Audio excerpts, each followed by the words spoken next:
night. Here we go. Pelicans, Lakers, the kid versus the king. And both lived up to and way past their billing last night. Zion was incredible. Again, 29 points and 6 rebounds. But at the end of the day, LeBron was all that and then some. Season high, 40 points for LeBron James. First Laker to put up 40 in year 17 since Kobe did it. Lakers get the win over the Pelicans, 118-109. Nick, I got to ask you, how impressive was LeBron's performance last night? 40 points.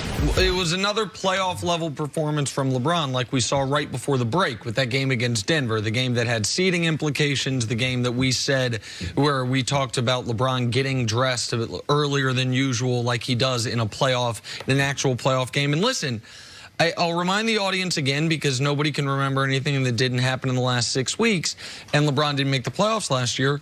In the playoffs, if LeBron's shot's falling the way it was last night, he's going to score around 40, as he did last night. If his shot's not falling, he's going to score around 30, which bodes well for the Lakers, because yesterday, Jenna, was the 18th time this season LeBron has scored at least 30. The Lakers in those games are 18-0. They have not lost a single high-volume scoring game this season when LeBron's had a high-volume scoring game. But it really felt to me, Antoine, like the game was put away in the third quarter. Zion and LeBron matched each other almost point for point in the first half.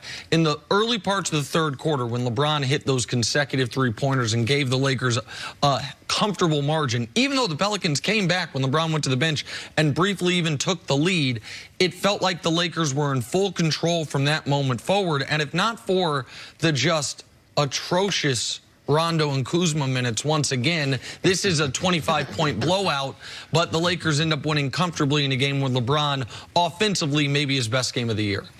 I was impressed last night with LeBron, and Nick, I talked about this all the time. It's certain games that LeBron has to play like this. I thought against the Clippers, when he plays the Clippers, you got to see this type of LeBron, where he's very aggressive, shoots 11 threes. He's very dominant on the offensive end, getting out on the break, playing with a lot of energy. And he did that last night. He was great in transition.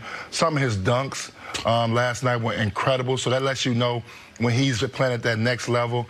I also like the fact that when he shot 11 threes, I thought anytime that he's aggressive, they're at their best. Anthony Davis was off last night, was only 6 for 21 from the field. But LeBron James, whenever he wants to put his imprint on the game, he can. I think last night he showed that. He knew Zion was coming in the building. He knew there was a lot of hype around the game. He wasn't going against Zion, but he knew it was one of those hype games. And he just, every now and then, LeBron wants to show the world, I'm still the best player in the world right now. And last night was one of those cases where he showed that. And just an unbelievable effort. I hope, and you know, we may talk about this later in the show, I hope this is a first-round matchup. That's what it looked like last night to me. It could be a great first-round matchup with each other. But impressive performance. Anytime LeBron plays like this, I get excited because I know if he does this against the Clippers, they got a chance to win a world title. He has to be aggressive like this and play at a level where he goes back to the old LeBron. We've seen a lot of point guard LeBron this year. But attacking, getting to the rim, I can't. Dusty, maybe you can look this up. He couldn't have had a game this season with more dunks than last night. And they were ferocious dunks. The one from the Caruso between the legs pass, where that's as high as LeBron's gotten up in a couple years. He had, I don't want to say something to prove, but he understood the gravity of the game last night. So that's what I was going to ask you guys. What do you think is fueling LeBron right now? I mean, is it all the Kobe stuff? Is it the fact that the Lakers are on this incredible run right now? Is it the fact that he loves where his team is? We talk every year about how LeBron goes through a period where there's a little bit of a lull, and he knows what he's got to kind of build up for in the playoffs. But for whatever reason, we didn't see that much of it this year. He's playing like he's got something to prove. LeBron doesn't have to prove anything to anyone. What do you think is fueling this guy? National stage, all the spotlight, and he comes out and does what he did. I think, obviously, it goes back to last year. I think, obviously, he was disappointed this season when he was able to add AD. I think he came in very focused. He's taken a very professional approach to the season. That you could tell by the amount of games he's played. You could tell the seriousness, the way he's approached every game to make sure his team gets the 1 seed. Nick, you talked about it before All-Star break, making sure they finish right. And him going to the press conference, talked about how he wanted to finish the game right. And I just think right now he's very comfortable. He's healthy as he's been.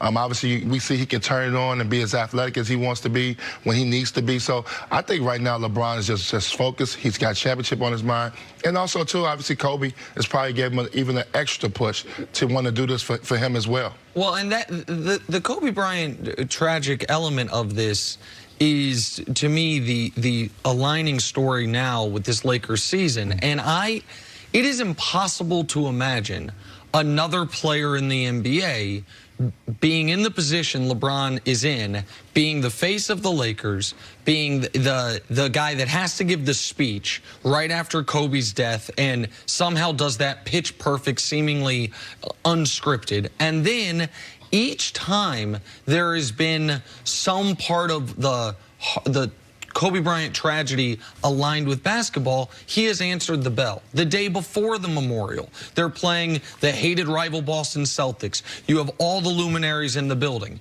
He hits the game-winning jump shot. The day after the memorial, they're on national television back at home with the Staples Center crowd just full of emotion and excitement because of Zion, and he drops a season-high 40 points. This is a guy who was, when Zion was...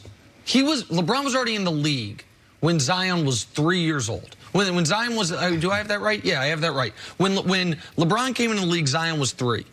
So for the entirety of this star who we're about to talk about, Jenna's life, LeBron has been doing this, and he's now doing it with the additional pressure of all of the city of Los Angeles kind of having what happened with Kobe sitting on them in a way unlike any other city's dealing with. All right, so the other big story is obviously we said the kid versus the king. Let's talk about the kid. That was Zion. What a night for him. Here's what LeBron had to say about the rookie after the game.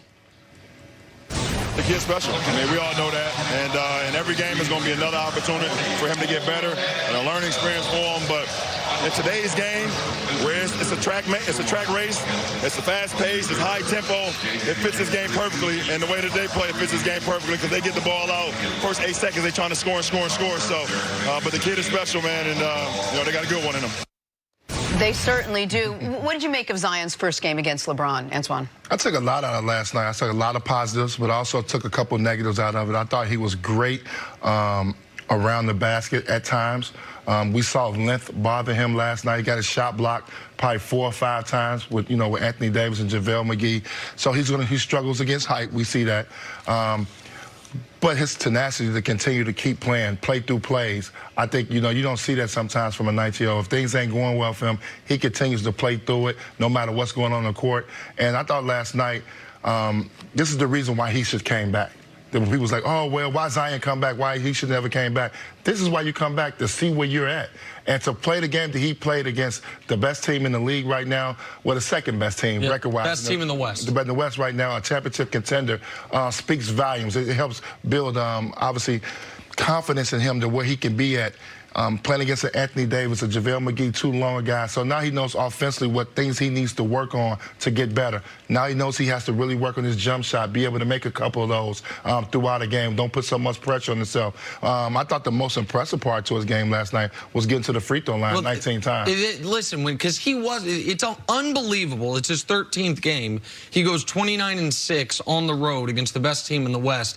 And we're like, it wasn't as great. It wasn't a great game for him because he was 8 of 18 from the field. Right. But he buttressed that with 13 of 19 from the free throw line, getting 19 free throw attempts, getting out in transition, keeping, whenever it looked like the Lakers might pull away, there was a Zion-led run or a Zion burst of energy. And what he's doing, I don't know if we have time to show it. I hope we do. Because he's on a minutes restriction. So his overall, this is per 36 minutes, which is not a perfect stat, but it shows you how effective you're being on a permanent basis. He's now above Wilt as far as points per 36 minutes in his rookie season. Joel Embiid obviously did it in very limited minutes. Wilt did it in extended minutes, playing way over 36 minutes. And he's doing it learning on the fly 13 games in. You mentioned the struggling against height. His 2 least efficient games of his young career, the 1 bad game he's had against Milwaukee, a great defense with a ton of length, and then a game last night, another team with a massive amount of length and a really, really good defense. Those are the minor tweaks of his game, adding a little perimeter game as he will this offseason. But 29, 6, and 3 And it was like a B-level game from Zion Williamson. Speaks to how spectacular he is. And then obviously we're so used to him shooting 60, 65% from the field. So when he goes 8 for 18, I would love to go 8 for 18. So, I mean, that was a good game for me, if you know what I'm saying. So I understand what people are saying, that it was a marginal game, because he's so efficient around the basket, and he does such a good job, especially all season long. But last night was, I give him an A-. I just thought it was a great game. To be able to continue to get to the free throw line when things sometimes are not going your way, he continued to play through the game. The moment, only 13 games in, rising to the occasion and playing on the big stage against LeBron. And he gets them again this weekend. This weekend they get to go part 2 of this, and maybe we'll get part 3, 4, 5, 6 hopefully in the first round. And more than other rookies I've seen in recent years, you can always tell Zion loves to play basketball. That's why he bounces back if he misses a shot, or loves to. You could just tell he loves to play the game. And it was awesome defensively yesterday. 29 points from Zion, but the Pelicans lose to the Lakers. We'll have much more in this game coming up. On the other side, though, why is Giannis calling out Drake after the Bucks took down the Raptors? It made him laugh. Good job, Giannis. Next on FS1, Good job, Giannis. you can always